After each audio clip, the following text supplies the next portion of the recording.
Republicans granted the extension after lawyers for Brett Kavanaugh's accuser claimed they were bullying her with the tight deadline. The legal team for Christine Blasey Ford, the California psychology professor who has accused Supreme Court nominee Brett Kavanaugh of sexual assaulting her when they were teens, rejected a last-minute Friday deadline Republicans gave them to respond to a request for Blasey to testify next week. But about an hour later, Republicans extended the deadline a day. In an email sent to the Senate Judiciary Committee's staff near the time of the deadline, attorney Deborah Katz criticized the panel's Republicans for giving Blasey only until 10 p.m. EDT Friday to decide whether she would testify on Wednesday and without many of the conditions she had requested for the hearing. Katz urged the committee to extend the response deadline by a day and criticized Republicans for rejecting several of the conditions Blasey had requested for the format of the hearing. Responding to Katz's email after the deadline Friday night, committee chairman Chuck Grassley, R. Iowa, tweeted that he did grant an extension to Blasey's team. Grassley complained that he had already granted extensions 5 times since Blasey publicly identified herself Sunday as Kavanaugh's accuser.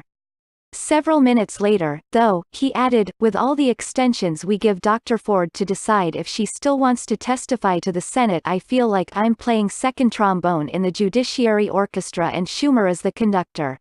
On Friday afternoon, Republicans on the committee had proposed that the hearing be held Wednesday and set the 10 p.m. deadline for Blasey to respond, giving her less than a day to decide. Katz called the 10 p.m. deadline arbitrary and aggressive and accused the Republicans of bullying Blasey while she receives death threats. The deadline's sole purpose is to bully Dr. Ford and deprive her of the ability to make a considered decision that has life-altering implications for her and her family, Katz wrote. Grassley had threatened Blasey's lawyers to hold the vote for Kavanaugh's nomination on Monday if she did not respond by the deadline, according to the Associated Press. Katz's email was obtained by reporters from The Washington Post, Politico and journalist Yashar Ali.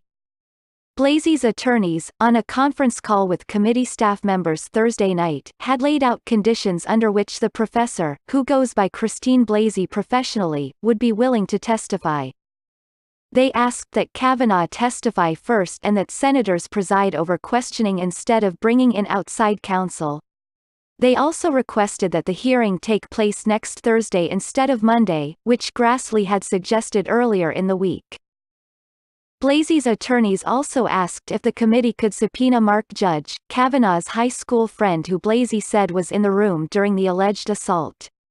Judge has denied witnessing the alleged assault and refused to testify before the committee.